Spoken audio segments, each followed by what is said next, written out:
I was listening to music when my softer, more vulnerable side had suddenly surfaced. Wild Thoughts by Rihanna had started blasting, and, I was ready for it. I hadn't heard the song in months, but as soon as it began, I had realized I had forgotten something. DJ Khaled was on the track. I hadn't thought about him in a while. To be honest, in fact, I don't even really picture him making music anymore. Call me asparagus. Tell him to bring out the lobster. Yes, sir. Light. There's roadblocks. Shrimp, what? Shrimp, she might. Have you ever played rugby? Roses are red.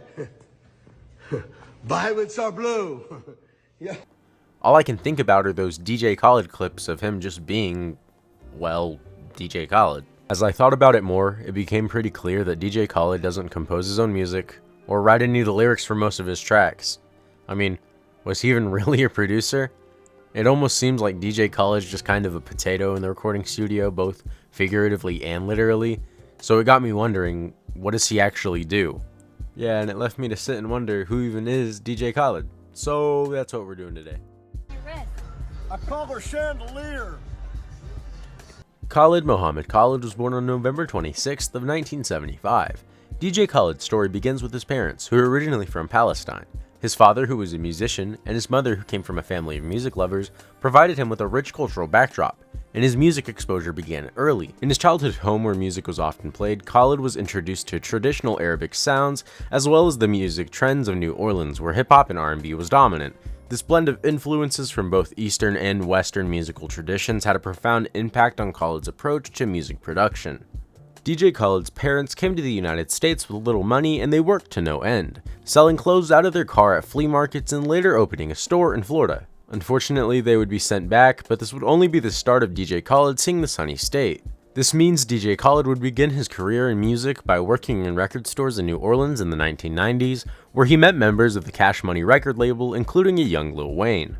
He then transitioned to DJing before moving to Miami and getting a spot on the pirate radio show called Mix 96. Khaled would stay nights in the studio constantly DJing on air. This would give him the opportunity to land a spot on Rockers Island.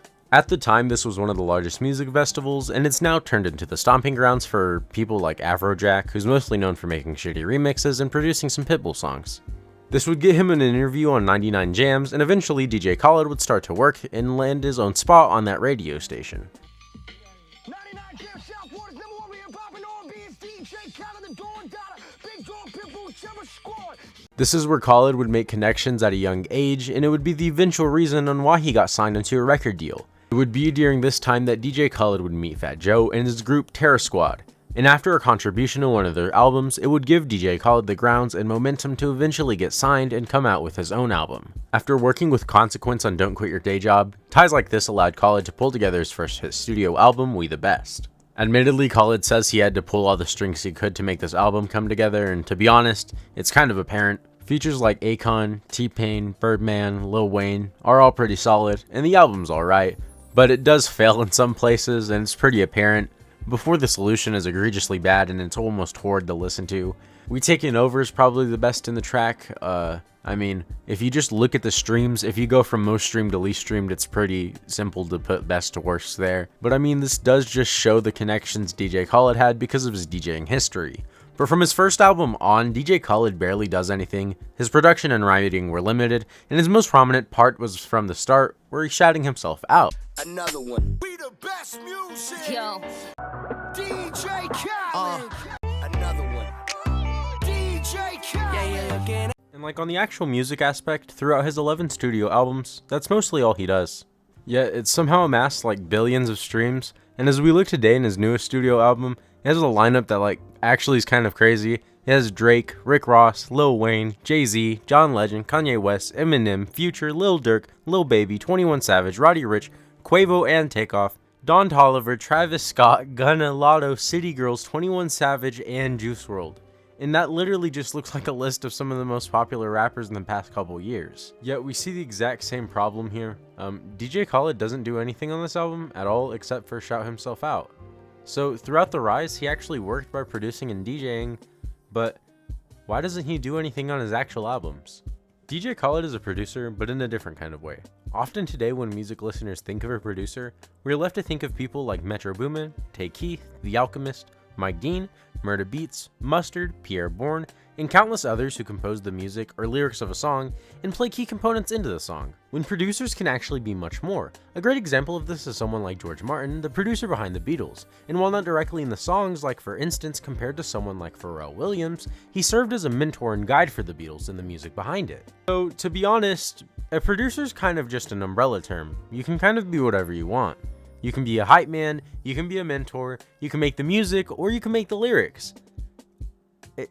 It doesn't really matter. And what DJ Khaled does is essentially become a studio wizard of sorts. He just puts people together and he builds connections onto people before they're even big. He has a very good eye at spotting talent, such as Drake before he'd even put on a studio album. And I mean, it just shows that he's more than a person who can say we the best music. He's a prime source communicator. He has Akon on DJ Khaled's first album, which now doesn't sound like much, but at the time he had just put out Trouble and Convicted, Akon's two biggest albums at the time. I mean, and he is successful when he knows what's going to be a good song. When he puts out an album, there's at least one song that's an instant banger, and he serves as a guide to get the right attitude and mood in the recording studio. While it may not look like much on paper, DJ Khaled is a networking genius, such as getting Party Next Door to write the lyrics for Wild Thoughts, and then bringing back Carlos Santana to come back and use his own sampled beat for production. While he may not be the literal people behind the lyrics or music, he's the one behind even getting these components of the song together in the first place and moving them forward. While Khaled has mostly been reduced to Instagram clips and being an all-knowing man we can call asparagus, it is noted that he isn't necessarily just a nothing. He's a man who's been networking for almost 30 years and hasn't stopped, getting involved with upcoming rappers and pushing them out onto the stage. When Khaled says we the best music, it isn't because of his giant inflated ego or to fit his giant godskin noble build of a body. It's because he knows good music and he has the instruments to make a good song without even really being involved. He knows the best music and he picks and chooses who and what to put in it. He probably has the biggest toolbox available out of any producer, and he can get almost anyone on a song. Yeah, so that's why DJ Khaled is DJ Khaled today. It's because he's a connection genius. Hashtag we the best music. And yeah, that's pretty much it. What'd you guys think? What'd you guys think of the video? Sorry, I need to get an upload schedule in mind. I kind of suck at that. But yeah, I'll see you guys later.